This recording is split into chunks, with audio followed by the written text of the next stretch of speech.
Hey guys, this is Brad with iOps360. Today's webinar is going to cover the editing portion of the schedule, some general navigation, those kind of things about how to handle when someone calls in sick, or just making general edits to the schedule. So once you log in, we're going to click on Schedule Admin up in the top menu bar, and we're going to click on Edit Today's Schedule. Even if you don't want to necessarily edit today's schedule, this is the method to get into the editing features. Once you get in here, if you want to go to a different date, you can click on the little calendar here to bring up a pop-up window, select different days. You've got navigations for go forward and backward days or shifts. And then you can also just type into the URL bar up top where it says 7:15 here. You can change that to any other day that you want to and navigate that way. So once you're on the correct day that you want to make some changes to, you'll notice that the left-hand side has got a tree of the bases and stations, followed by units, and then followed by the username. So in here, these are collapsible. You can expand, collapse different stations. That way, if you want to go to perhaps like a night shift or a specific station, you can do that and clean up this view a little bit. With each of the stations, you're going to notice that the position titles here, yours may be named Rescue 1, or you may see the nomenclature EMS 1-1. If you see the additional -1 on the ends, that just means that's the person in command, the crew chief, that kind of information. And like I said, your system may or may not have that nomenclature. Over to the right of that, you'll notice the hours that EMS 1 operates for. So this is going to be 8 a.m. for 24. And you'll notice that the person scheduled down below is going to be William, who is a part-timer, who is also scheduled for the full 24. And also up here at the top, you'll notice the units and divisions filter. This will allow you to show just the units and positions that belong to a specific organizational division inside your agency. If you notice that you're missing something, just click back to the all units and divisions up top. On this, you can also right-click on any of the personnel. You'll see a context menu of Edit. This is where you can change the times that William is operating on, the unit that he's operating on, that kind of stuff. You can duplicate the event, split the event into different portions. Where split event will come into play is if the user comes in and let's say they work for 2-3 hours and they end up having to go home sick. You could split the event at that point into 2 halves, breaking it after 3 hours. And then you could right-click on that second half and move the user to leave. If the user calls in sick in the morning, you would just click on their name, move user to leave in that regard. And we'll explore these in just a minute. Another option under here is email the user event information, and then there's also a free text option. What this will be is if you move someone around from one position to another, you can let them know just by right-clicking on their name, email event information. If you want to add any additional details, such as telling them why or any kind of notes, that kind of stuff, then you can do the free text and it'll include the shift information. Hey, William, you've been moved from EMS 2 to EMS 1 at this date and time. And then you can put additional notes followed that. If you have an opening, you can directly create a bid for that event. The bid is going to be the automatic notification system for an open position. This would be something where you know several weeks out that you need coverage for something, and it will notify the people in a sequential order. So if you have a sick call and you need coverage, this is not the best way to go. This would be something a little further out. You can go to the user's profile, and then you can view the user's entire schedule by clicking on that. A couple other things you can do in here is if you click on the edit pencil, this is going to bring up the edit page, the same as what was in the right-click menu.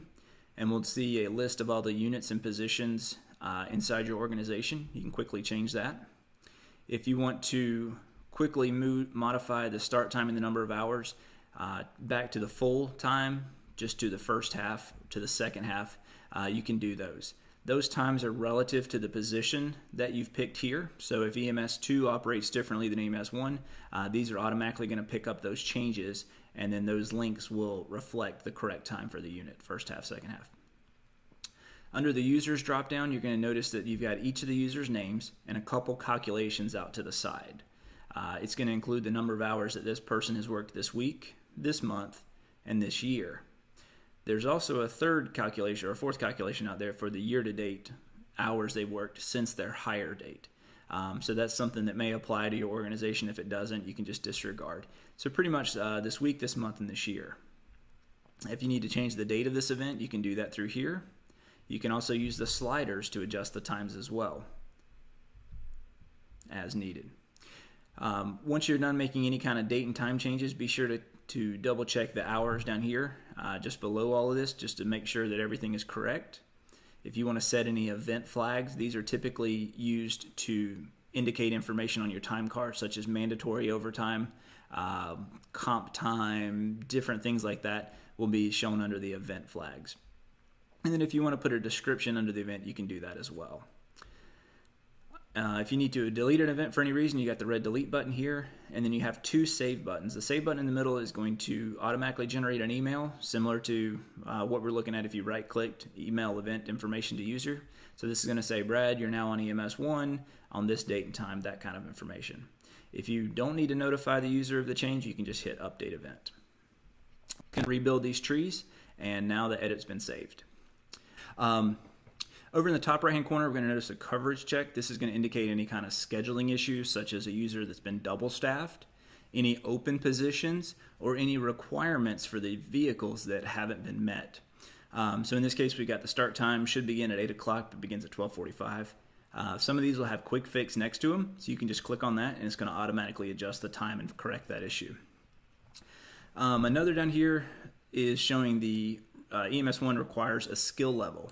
So in this case, we notice the orange triangle. We can see that as well over here. And if we hover over it, we're going to see that there is a rule that EMS1 must have a user that has a skill level of senior medic. So we can quickly drag and drop supervisor. I'm going to click on their name, and we're going to drag that person up to EMS1. And if you'll notice that little arrow, when it touches the green ambulance, that's a good drag. If you drag and drop it and the user is not touching the ambulance icon, it's not going to take that and it's going to revert the change. So we've quickly moved the supervisor up to EMS1, and we'll do the same, and we'll just drag William down to EMS2 or EMS1-2. So you got any kind of coverage checks in there. You notice the little triangle went away. You guys can set up as many requirements as you want. These may include requirements such that two new people can't work together. So you could have a skill level of someone fresh off orientation. Or in order to be the crew chief, you must have, a certain skill level, that kind of stuff. And there's a variety of requirements that you can add under schedule config. All right, the coverage checks, we got the open position detected. Notice there's two issues detected, but there's only one shown. That's because we're in this filter here. So if you ever notice a discrepancy between those two, change that unit division filter back to all units. Under the leave request, we'll notice that we've got Supervisor B is on leave for the second half. That's an approved leave. They're on vacation, and they're using holiday hours for that. If you guys want to make any changes to that, you can double click on them. You're going to bring up the pop-up, and it's going to give you a variety of information about this. Who approved it, when was the last edits, those kind of stuff. If you guys want to change it back to pending or denied, you can do that by just changing the menu. It's going to open up a couple different options here. One is going to be if they were approved and they're going back to pending, then you can select what unit you want them to be rescheduled on. Or you can leave it blank. Out to the side, you'll see the unit that's in their profile. It's a quick pick to put them back onto the schedule. You can put any kind of notes that you want to, and then you have two save options at the bottom. One is going to be save back to pending and notify the user, send them that email, or the other is just go ahead and make that change. All right. Now that the leave request is in pending, the scheduler has automatically given back any leave hours to the user, has saved it in the appropriate logs, those kind of things. So now you notice that since this is a pending time off request, you have a new button up here that says modify hours. You can only modify hours, time off requests, that are in the pending state. The reason this is kind of a two-click thing if you ever do need to modify an approved is because just to ensure that the user gets all of the hours back, all the accounting is done, and we don't take away any comp time, anything out of the ordinary for that user. So that is a two-click method, and it's only done out of safety. So once this is pending, you do have that modify. You can change this, the start time of the leave request, the number of hours, the type of hours used, those kind of things. And then you can hit update leave request.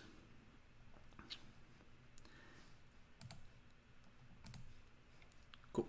If you do select the denied option, you'll notice that the reds come up there. Again, same thing, you can deny it, or you can just go ahead and deny it and not notify the user. Under the available staff, this is where your part-timers are going to show up, or any full-timers that want to do a callback. Couple things that are going to be important about this. They're automatically sorted, not by name or by time, but by the number of shifts that this person, their percentage of utilization.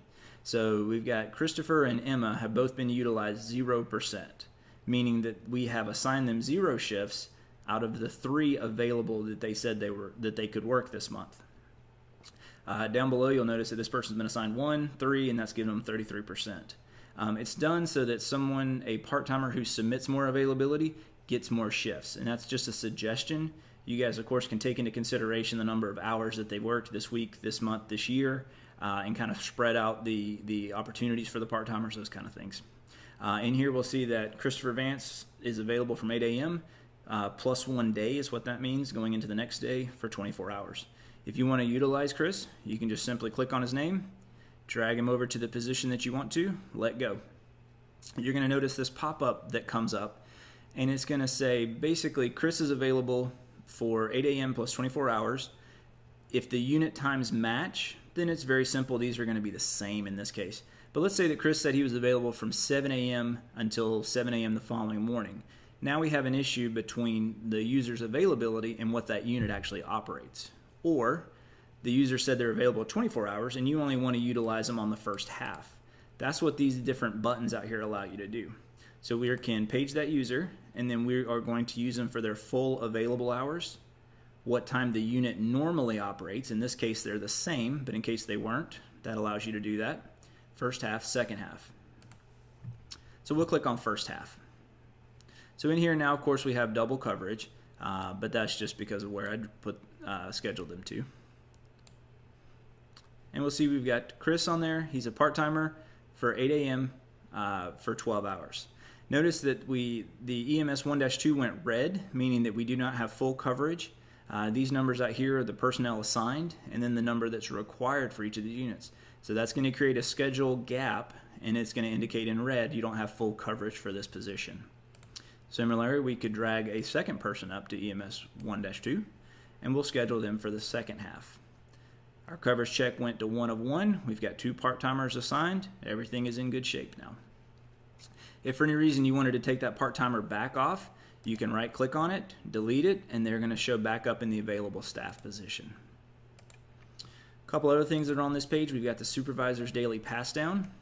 So this allows you to put any kind of admin notes inside the schedule. This will be saved per user, only for admins. The regular staff can't see this information. It's protected unless you guys choose in the system setting to open that up. But by default, supervisor's pass down is only for the administrative staff. They can get into the schedule editor. You've got a couple different categories that you guys can create. The general category is going to be there by default. You guys can create as many subcategories as you want, such as equipment issues, vehicle issues, anything you guys like. You guys can make these changes, hit up, down, or update. There's also an email feature where you can notify the system administrators if you'd like that turned on as well. A couple other boxes down here. We've got the event information. Anytime you click on a user's name from this list, it's going to bring up this information, what time they're working, who last edited the event, the history, if there's any event flags. And then the last box at the bottom is going to be some information about that individual. So how many hours have they worked this week, this month, this year, days that are near that day, their pay rate.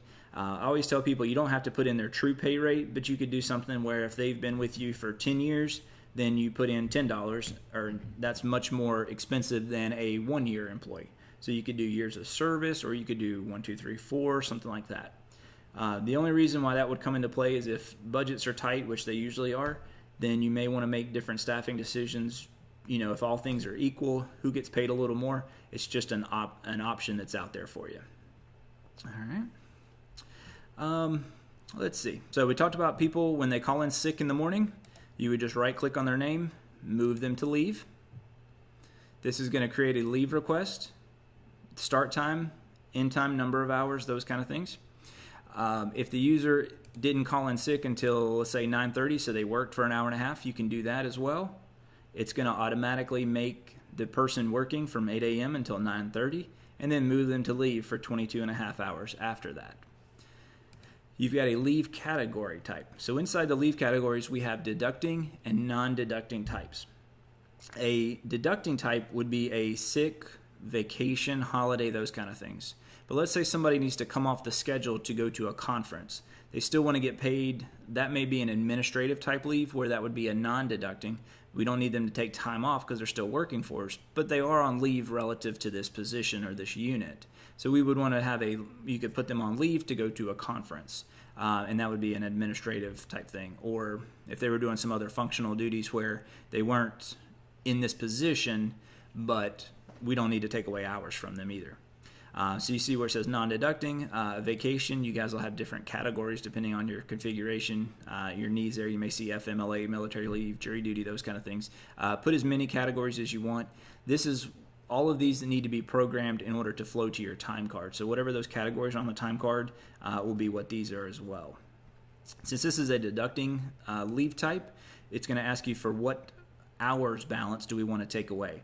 We can use comp, holiday, other, manager time. You guys can rename a variety of these, so you may see different choices there. In this case, we'll pick sick. That was a bad example. All right, let's put them on holiday, just so it matches there. And then you can put any kind of notes you want to. User called in, let us know, that kind of stuff. And then we'll move that user to leave. So a leave request has been created. It's going to be automatically approved, vacation and holiday for Supervisor A. We'll also notice that where they were on the schedule for that time, they created a block for 1.5 hours, 8 a.m. to 9:30, and then it created an open position where that user was for the rest of the day. So now you can click on the open position, assign it to a person if you know who's going to cover them, or you could send out a page for coverage, those kind of things, and fill that gap. Anytime a leave request has been modified, or it's going to put some automatic notes in there if there's a trade, those kind of things, you'll see the little black bubble that'll pop up next to it, and when you hover, it's going to say created from this leave request. All right, and I think that's about it. A couple other options up here. If you want to collapse all the trees, expand all the trees, you can use these navigation icons to do that. Go back to the all units and divisions. This allows you to expand everything out. Then you can filter down just to what you want to see. If you want to create a new event, you can click on the plus calendar icon up at the top. If you hover over it, it'll tell you exactly what that button's going to do. Or you can also double click on any position inside the tree. So if we click on firefighter 4-1, it's going to open a pop-up and say create new event, the date selected, that unit's selected, and it's going to ask you for which user. So we'll pick Matt here. And it's going to see the notification there says additional details are going to pop up. So that's going to go back to the event details. You can drag the sliders where you need them, put any kind of notes, and then update the user or update the event and email the user, or just update. And let's see. If you need coverage for today, we've got a email icon up here at the top. You can click on that, and it's going to automatically go over to the email and paging section saying we need coverage on July 15th, if not in overtime.